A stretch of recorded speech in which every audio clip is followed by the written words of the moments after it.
This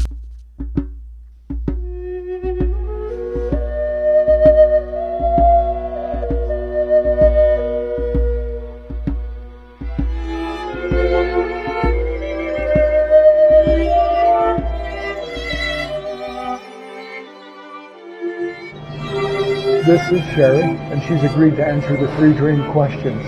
Are you ready, Sherri? I'm ready. Okay, good. The first question is hopes and dreams. Do you have any hopes and dreams or aspirations for you or your dear ones or anyone, for the world? Well, I think I've always had dreams for myself, that I would always know my family, and that I would never be away from them any longer than you would ordinarily to live, but not for any reason would be because I was upset.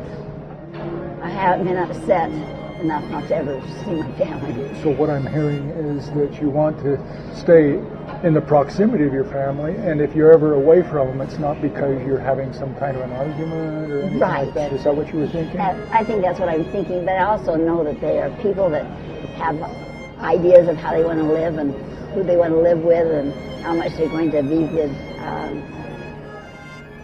maybe someone else that I don't know, and I might not be able to see. Like right now, I hardly ever see my son, Stephen, but he's called me a couple of days ago and said he's happy and he's living a beautiful life with a beautiful girl that I met and her 2 children, and they live in Spokane, and they just moved to Spokane. So that's not really close by where I'm at.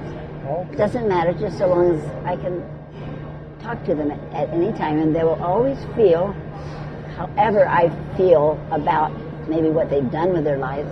They will always feel that no matter what, always care.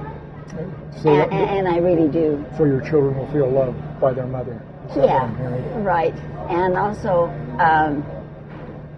my children's husbands and children, their children and grandchildren, and I have 28 grandchildren, and I'm not sure how many great-grands, but something on the way of 30. A lot. And I like to see them and know them and hug them, and sometimes I don't see them for 2 years and will come right up and still hug. So they're in my prayers. So it's around family then, your hopes and dreams are basically centered around. Do you have anything about the world, if you looked at the world and if you had a magic wand and you could touch the world, is there something that you would wish? Yeah, I think I would wish to meet anybody under any circumstances. You'd like to what? Meet anybody under any circumstances. And I've moved every 2 years of my life with my dad and his business type of thing. And then I got married and lived on the farm for, I think, 17 years before we ever moved.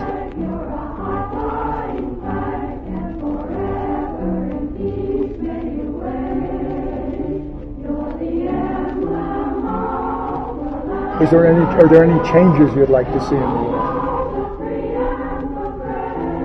I don't know why I feel this way, but I feel like if I could ever know anybody, no matter who I knew, they would feel love, my love. I know there's people that probably have loved me. I don't know. But I haven't totally stayed away from anything that I don't know like that. I remember going to school as a young girl. Every 2 years we moved, so I had to get to know different people in different places. In Salt Lake, for 3 years, I was between ages 10, 11, and 12. So are you wishing that for other people too, that they could meet each other and be with each other and, and share love? Sure. And feel love from it? Yeah, I can't imagine when I hear on the TV that someone has crashed a party or a meeting or something with guns and then he was shot and killed or whatever. I don't understand that, and I feel really bad that they've gone through that because they felt that way. Does that make sense? Yeah. So you're not just saying get rid of violence, you're saying there's stuff that's underlying that violence, that sense of not being loved or something. Yeah, and I imagine that's it, because anybody that really feels loved wouldn't hurt anybody. So if I could summarize what you're saying maybe, and you can, I don't want to put words in your mouth, you wish for a world where people would feel loved. Yes, where they would feel that they're a person of likability. Do you remember when you were a little girl some of the things that you wanted, some of your dreams, what you thought about? Well, we never had very much, but my dad was always busy fixing our house, and wherever we moved, he always fixed everything around all the time. So I never felt ever without. I never had a big house like I saw some other people have. Whether I've lived that way or without has never bothered me. Gotcha. Yeah. And so what were you thinking? What were some of your dreams, the things you thought you'd want to do or become? I know that during high school, my last year in high school, I started thinking, seeing my friends get married and going to college and everything, and I started thinking, I never thought about going to college. I never thought about anything. And a guy who was a friend of my dad's mother came around and asked me to marry him. And I thought, that'd be really nice because he knows my aunt and I love my aunt. Yeah. And so I got engaged. And then I found out during the summertime, he played the piano really good and so played in lots of places.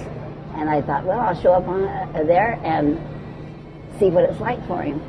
And I did, and I saw a girl walk over to the piano that he was playing at, and she had a long strapless dress on, and I was just right out of high school, and I saw him really look at her like, I wonder why he didn't look at me that way. And so I asked him about that, and I said, you probably won't be doing this after we get married, right? And he said, he left for 2 weeks and never showed up. And came and brought all my stuff back, and he said, no one's going to tell me what to do after I get married. Like that. And I thought, oh. So your goals, let's go back to your goals. What were your goals when you were that age? When I was that age, I never thought college was important or anything. Every year was important, and I didn't look ahead to, like maybe a lot of people Are you saying you didn't have any goals or things that you wanted to do? No, I wanted to do that year what was going to happen that year. So I didn't have, oh, when I get in high school I'll do this or I'll start dating or something. I just lived every day as it came and was glad that it was here, but didn't think that much about the future. Oh, gotcha. But I thought about the future when I saw no one's going to tell me how to live my life. And I thought. So you started looking at what you're going to be looking for in a future companion. Well, I probably, but most of all, thought, what do I do right now? And I had an uncle that worked as a professor at BYU. And he says, why don't you come to BYU? And all the time I went to school, I never thought of going to college. And my parents didn't go. My dad was real great with the government and had a government job that a lot of people loved him and thought he was a great man. And in fact, he was a state president of Alaska, all of Alaska. In the LDS church. In the LDS church, yes. And I always loved my dad and always felt loved by him. I loved my mother and always felt loved by her. And I felt like I could probably each day do everything. Does that cool. make sense? That's fun. What a great childhood you must have had. That must have been a lot I did. Of fun. And I had an older brother, and he got hurt when he was 8 years old and was never around very much. And so I had a younger sister 2 years younger, and a younger sister about 7 years younger, and she and I became the best friends, I think. Gotcha. And a younger brother. But so I don't know that I really had any forward plans, except I always. It occurred to me I'd be happy. Living in the moment, and you thought you'd be happy by, every moment. That's very interesting. Yeah. So if you had to, if you could talk to to young people right now, people just starting out in life, do you have any advice that you might give them? Yes, there are things very, very important, and that's one thing I think my mom and dad taught me, and that is, you don't drink. You be very careful who you spend time with and get acquainted with that are going to want to do things that you don't want to do. Choose your friends wisely. Choose friends wisely, and I don't know if they ever said that, but they just said, that was nice to meet your friends. They seem like really fine people, but I never thought that it would be important to me later on. Of course, looking back. So as you look, so your advice to young people is I guess don't drink. I heard don't drink. Yeah, don't drink. Watch who your friends are. Watch who your friends are, and be sure who you like to be around. Because the people you be around, a lot of times you end up doing whatever they do. And so I don't know that I just would say that I'm not ever going to do that or never going to do this, but I was very sure of who I'd do things with. So talk to your grandchildren right now. You get to give them. You've told them not to drink. You told them to watch who their friends are. Is there anything else you would say to your grandchildren? Well, I would tell them, don't watch anything that you wouldn't do, like in a movie or television shows, or be around people that do things. That's really interesting. I think that seems like a very powerful advice. Yeah, and always was good for me. I mean, that's just, I don't know that Anything I actually else? told myself that. Anything else for them? And then to be really healthy. Do healthy things. Do healthy things. Take care of their exercise, bodies. Take care of themselves, keep washed and clean, eat right food that is good for you, and never ever touch any food that wouldn't be good for you. So regardless of the age. Yeah, cool. So if you're looking, now we've talked about your goals, we've talked about the goals that you didn't have when you were a child, and we talked about advice. Do you have maybe 2 or 3 sentences that you could that kind of come out to you?